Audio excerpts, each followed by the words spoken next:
ইলিশ মাছের গায়ে লবণ আর হলুদ বেশ ভালো মতো এপিটোপিট মাখিয়ে নেব।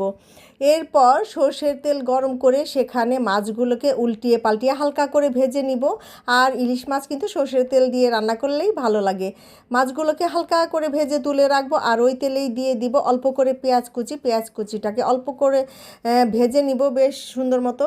এরপর সেখানে দিয়ে দেবো বেশি করে কাঁচামরিচের ফালি, কারণ তরকারিটা হবে শুধু কাঁচামরিচ দিয়ে। এরপর নেড়ে চেড়ে দিয়ে দেবো বেগুনের টুকরো, হলুদ আর লবণ। এগুলোকে তেলের সঙ্গে বেশ ভালো মতো একটু ভেজে নিব। তারপর দিয়ে দেবো পরিমাণ মতো ঝোলের পানি, অতিরিক্ত পানি দেবো না। এরপর ঢাকনা দিয়ে ঢেকে রান্না করব বেশ কিছুক্ষণ। যখন ফুটে উঠবে তখন মাছগুলো দিয়ে লবণ চেক করে লবণ দিয়ে ঢেকে রান্না করব আরও বেশ কিছুক্ষণ, 5-6 মিনিটের মতো।